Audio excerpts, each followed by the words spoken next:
analyst focusing on Hungary at the German Marshall Fund, joining us from Berlin this hour. Thanks for your time. So we can see that Orbán admires Trump and Trump admires Orbán. But how do Hungary's close ties with Russia complicates its relationship with the U.S.? Thank you for having me.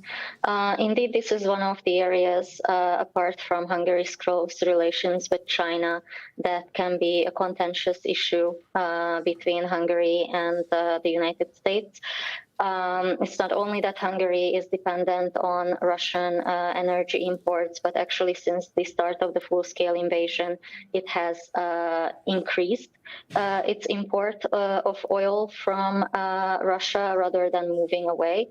So if the new policy line of the Trump administration is to put pressure on President Putin to end the war, and if it wishes to do that through sanctions on Russian energy sources, then this is a contentious issue, because Hungary's dependence and continued import will undermine the effectiveness of the sanctions.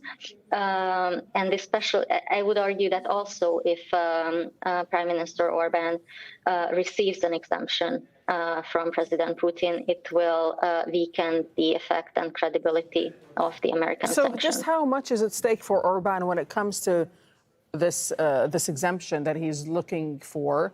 And how desperate is he for it? It is a crucial issue, especially before next year's parliamentary election.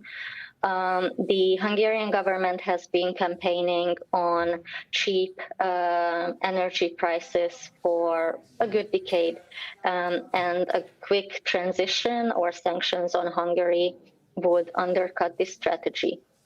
It would also send a negative political message to the electorate of Fidesz, the governing party in Hungary, that after all, that big friendship that the Hungarian government portrayed between Hungary and the new American administration is potentially not that strong.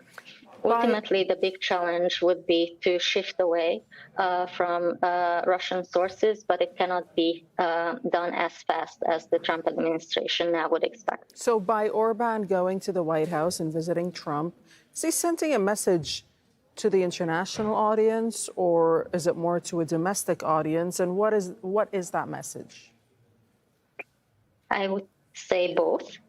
To the domestic audience, the message, and he needs to back it up with something, is that he is a serious, internationally respected leader, and he is delivering on navigating a complex international landscape, and he wants to send a message that he is a capable leader. It's also a distraction from the government's domestic policy failures when it comes to socioeconomic issues.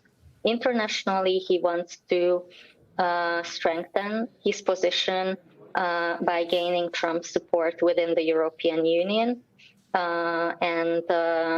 Since there are moves to push Hungary also to move away from Russian energy sources, should he be able to negotiate a derogation and exemption, that would also strengthen his positions within the European Union. Okay, Zsuzsanna Végh, you're a political analyst joining us from Berlin this hour. Thank you very much.